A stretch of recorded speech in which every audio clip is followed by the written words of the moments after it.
አሁን እዚህ ተቀምጣችሁ ይህን ቪዲዮ ስትመለከቱ ጉበታችሁ በውስጡ የተከማቸውን ስብ ለማስወገድ ከፍተኛ ትግል ላይ ሊሆን ይችላል። በተለይ እድሜያችሁ ከ50 ዓመት በላይ ከሆነ ጉበታችሁ ይህን የተፈጥሮ ዑደት የመሸነፍ እድሉ 73 በመቶ ነው።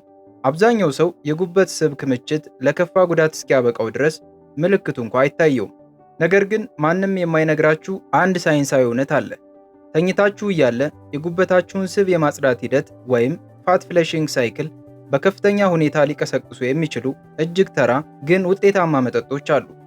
በአንድ ሜዲካል ጥናት እንደተረጋገጠው በዚህ ዝርዝር ውስጥ አንደኛ ደረጃ ላይ የተቀመጠው መፍትሄ የጉበትን ስብ እስከ 42 በመቶ የመቀነስ አቅም አለው። ዕድሜያችን ከ50 ሲያልፍ ጉበታችን ስብን የማሟሟት ብቃቱ በ33 በመቶ ገደማ ይወርዳል። ይህ የሚሆነው ኤኤምፒኬ የተባለውና እንደ ጉበታችን ተፈጥሯዊ ስብ ማቃጠያ የሚያገለግለው ኢንዛይም መዳከም ሲጀምር ነው። ኤኤምፒኬ ሲነቃቃ ግን ጉበታችሁ በሰዓታት ውስጥ የተከማቸን ስብ ማሟሟትና ራሱን ማጽዳት ይጀምራል። በዚህ ዝርዝር ውስጥ ያካተትኳቸው 5 የሻይ መጠጦች የተመረጡት በ3 መሰረታዊ መስፈርቶች ነው።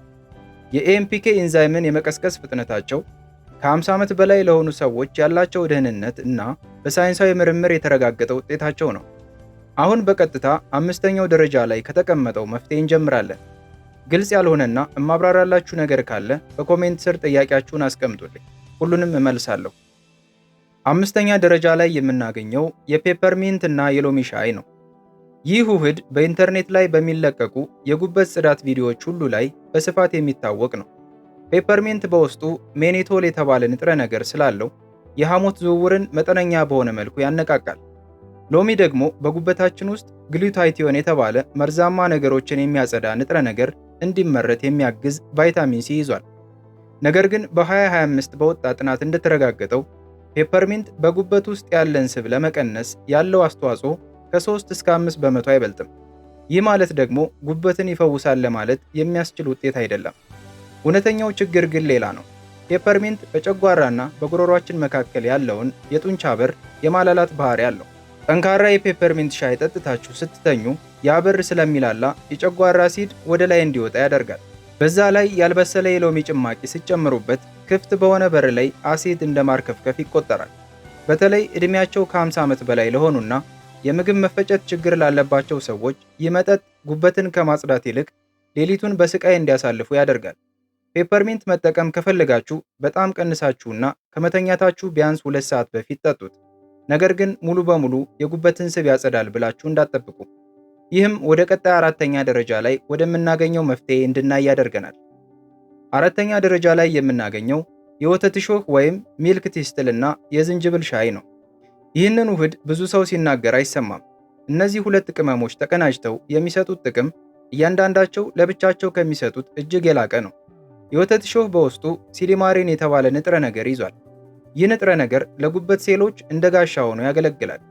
በስብ ክምችት ምክንያት የሚመጣን የጉበት መቆጣትና ጉዳትም ይከላከላል። እዚህ ላይ ዝንጅብል መጨመር ደግሞ በጣም ብልህነት ነው። ምክንያቱም ዝንጅብል ወደ ጉበት የሚሄደውን የደም ዝውውር ይጨምራል። የደም ዝውውር ሲጨምር ደግሞ ያ ጋሻ የሆነው ሲሊማሪን እርዳታ ወደሚያስፈልጋቸው የጉበት ሴሎች በፍጥነት እንዲደርስ ያደርገዋል። በ2025 የወጣ ጥናት እንደሚያሳየው የወተት እሾህን ውጤቱን ከሚያፋጥኑ ንጥረ ነገሮች ጋር አቀናጅቶ መጠቀም በ6 ሳምንታት ውስጥ ብቻ የጉበትን ስብ በ31 በመቶ ያሻሽላል። ይህንን መጠጥ መጠቀም የጀመሩ ሰዎች ከምግብ በኋላ የሚሰማቸው የክብደትና የመዛል ስሜት በመጀመሪያዎቹ 5 እና 7 ቀናት ውስጥ እንደሚቀልላቸው ይናገራሉ። የሆድ መነፋትና ምቾት ማጣትም ይጠፋል። ዋጋውም ቢሆን በጣም ርካሽ ነው። ጥቂት የወተት እሾህ ፍሬዎችንና ዝንጅብልን ለ3 ሳምንታት በሚበቃ ሁኔታ በትንሽ ብር ማግኘት ይቻላል። አንድ የሾርባ ማንኪያ የተፈጨ የወተት እሾህ ፍሬና 2 ስስ የዝንጅብል ቁርጥራጮችን በአንድ ብርጭቆ ሞቅ ባለ ውሃ ውስጥ ለ10 ደቂቃ ዘፍዝፉት። ጣዕሙ ትንሽ እንደ አፈር የሚልና የሚያቃጥል ሊሆን ይችላል፣ ግን በጣም መጥፎ አይደለም። የስኳር በሽታ መድኃኒት የምትወስዱ ከሆነ ሲሊማሪን ከስኳር መጠን ጋር ችግር ሊኖረው ስለሚችል አስቀድማችሁ ሐኪማችሁን አማክሩ። 3ኛ ደረጃ ላይ የምናገኘው እርድ የተጨመረበት ወተት ነው። ከቅርብ ዓመታት ወዲህ ስለ እርድ የሚወሩ ወሬዎች በዝተዋል። አብዛኞቹም ማጋነን ቢሆኑም ለጉበት ስብ ግን እውነታው ሌላ ነው። በውስጡ የሚገኘው ኩርኩሚን የተባለ ንጥረ ነገር በጉበታችን ውስጥ ኤንአርኤፍ2 የተባለ ፕሮቲንን የማነቃቃት ልዩ ችሎታ አለው። ኤንአርኤፍ2 እንደ ዋና መቆጣጠሪያ ማብሪያና ማጥፊያ አድርጋችሁ ቁጠሩት።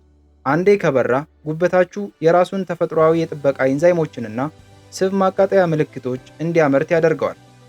አንድ ጥናት እንደሚያሳየው በየቀኑ 1000 ሚሊግራም ኩርኩሚን መውሰድ በ8 ሳምንታት ውስጥ ብቻ የጉበትን ስብ በ38.8 በመቶ ይቀንሳል። ነገር ግን ተራ የእርድ ዱቄትን በውሃ ውስጥ ብቻ በጥብጦ መጠጣት ምንም ፋይዳ የለውም። ምክንያቱም ሰውነታችሁ ከእርዱ ውስጥ የሚገኘውን ኩርኩሚን ከ1 በመቶ በታች ነው ሊመጥ የሚችለው።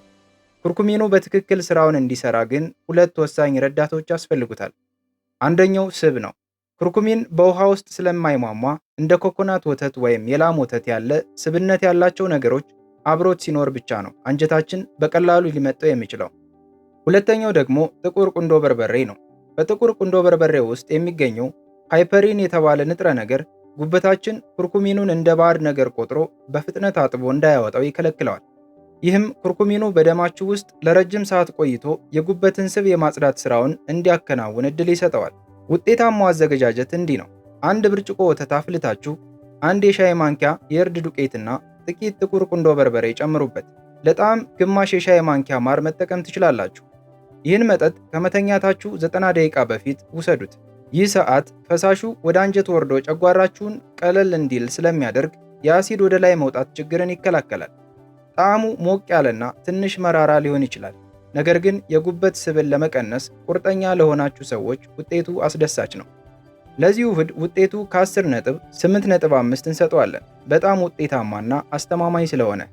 አሁን ደግሞ ወደ ቀጣዩና ይበልጥ ኃይለኛ ወደ ሆነው መፍትሄ እንለፍ። እሱም ሁለተኛ ደረጃ ላይ የምናገኘው ኮሞሜላ ሻይ እና የፌኔል ወይም የእንስላል የጉበት ማረጋጊያ ሻይ ነው። ኮሞሜላ አፒጀኒን የተባለ ንጥረ ነገር በከፍተኛ መጠን በውስጡ የያዘ ተፈጥሯዊ መጠጥ ነው።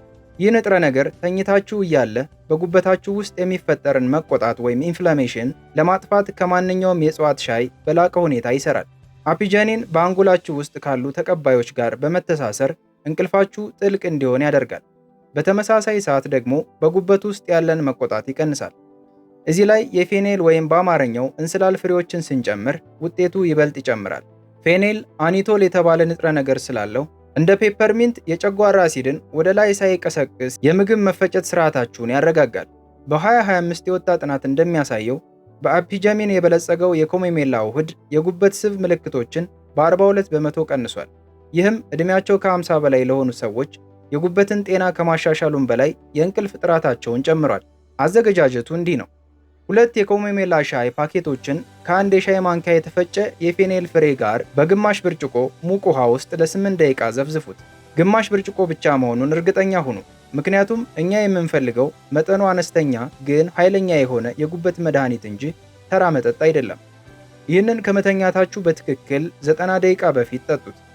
ይህ የሰዓት ልዩነት ፈሳሹ ወደ አንጀት እንዲወርድና አፒጀኒን የተባለው ንጥረ ነገር እንቅልፍ ውስጥ ስትገቡ በደማችሁ ውስጥ ከፍተኛ ደረጃ ላይ እንዲደርስ ይረዳዋል። ይህንን መጠጥ መጠቀም በጀመራችሁ በመጀመሪያው ሳምንት ውስጥ እንቅልፍ በፍጥነት እንደሚወስዳችሁና የሆድ አካባቢ መቅለል እንደሚሰማችሁ ታስተውላላችሁ። በአንድ ወር ውስጥ ደግሞ በሆዳችሁ አካባቢ ያሉ ልብሶች ሲላሉላችሁ ታያላችሁ። ይህ መጠጥ አንደኛ ደረጃ ላይ ያልተቀመጠው ዝግጅቱ ጥንቃቄ ስለሚፈልግ ብቻ ነው። ነገር ግን ቁርጠኛ ከሆናችሁ በውድ ከሚገዙ የጉበት መድኃኒቶች በላይ ይሰራላችኋል። ውጤቱ ከ10 ነጥብ 9 ነው። ይህ የመኝታ ሰዓት የጉበት መጠጦች ንጉስ ነው። አንደኛውና ትልቁ መፍትሄ የሩይቦስ ሽዛንድራና የሊኮሪስ ስር ጥምረት ነው። ይህ እንደ ተራ መጠጥ በብዛት የሚጠጣ ሳይሆን በትንሽ መጠን ተዘጋጅቶ እንደ መድኃኒት የሚወሰድ ኃይለኛ ውህድ ነው። ይህም ሁሉንም ነገር ይለውጠዋል። ሩይቦስ በምድር ላይ በሌላ በማንኛውም ተክል ውስጥ የማይገኝ አስፓላቲን የተባለ ንጥረ ነገር ይዟል።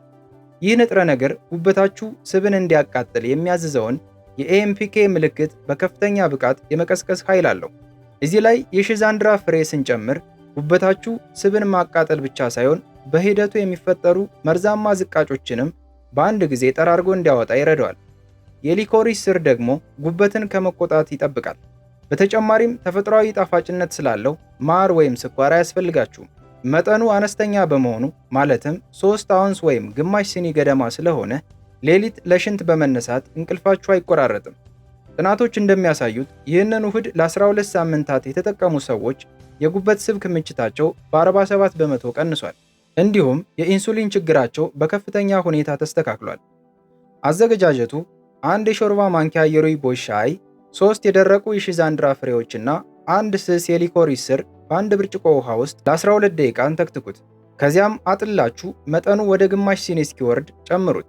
ይህንኑ ከመተኛታችሁ በትክክል 90 ደቂቃ በፊት በባዶ ሆድ ጠጡት። ንጥረ ነገሮቹ ያለምንም እንቅፋት በቀጥታ ወደ ጉበታችሁ እንዲደርሱ በባዶ ሆድ መሆኑ ወሳኝ ነው።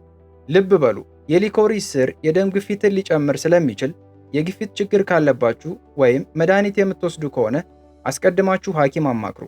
እንዲሁም ሺዛንድራ አንዳንድ መድኃኒቶች ለምሳሌ የደም ማቅጠኛ የምትወስዱ ከሆነ በሰውነታችሁ ውስጥ የሚኖራቸውን ቆይታ ሊቀይር ስለሚችል ጥንቃቄ አድርጉ። ታዲያ ይህን ሁሉ እንዴት አቀናጅተን እንጠቀም ለሚለው መሰረታዊ ተግባራችሁ በየቀኑ ከመኝታ በፊት ይህን የሩይቦይስ እና ሺዛንድራ ውህድ መውሰድ ይሁን። ውጤቱን ይበልጥ ለማፋጠን ከሰዓት በኋላ የወተት እሾህ ወይም የእርድ ወተት መጠጣትን ጨምሩበት። በሳምንት 3 ቀን ደግሞ ለጥልቅ እንቅልፍ ሲባል ኮሞሜላ እና የፌኔል ሻይን ተጠቀሙ። በ3 ቀናት ውስጥ የሆድ መነፋት ስሜት ይጠፋል። በ2 ሳምንት ውስጥ የሰውነት መዛል ይወገዳል። በ1 ወር ውስጥ ደግሞ የጉበታችሁ ጤና በሚገርም ሁኔታ ይሻሻላል። አስታውሱ፣ ኮንሲስተንሲ ወይም ወጥነት ቁልፍ ነገር ነው። ይህን እንደ ጥርስ መቦረሽ የዘወትር ልማድ አድርጉት። ከመኝታ በፊት ያለውን የ90 ደቂቃ ልዩነት በጥብቅ ጠብቁ። እንዲሁም ይህን መጠጥ ከመውሰዳችሁ 3 ሰዓት በፊት ካፌን ያለው ነገር ማለትም ቡና ወይም ሻይ አትጠጡ። ምክንያቱም ካፌን የስብ ማቃጠያ ሂደቱን ያሰናክላል። ለዘመናት የጉበት መዳከም የእርጅና አካል ነው ተብለን ተነግሮናል። ይህ ግን ውሸት ነው። ጉበታችሁ ራሱን እንዲጠግን የሚያስፈልገውን ንጥረ ነገር ብቻ ስጡት። አሁን የ30 ቀን ቻሌንጅ እሰጣችኋለሁ። ይህን መጠጥ በየቀኑ ወስዳችሁ በሰውነታችሁ ላይ የሚመጣውን ለውጥ ተመልከቱ። ከነገ ጀምሩ። ውጤቱን ስታዩት በራሳችሁ ትገረማላችሁ። ቪዲዮ ጠቃሚ ሆኖ ካገኛችሁት ላይክ እና ሰብስክራይብ በማድረግ ቤተሰብ ይሁኑ። ጤና ይስጣችሁ። ቻው።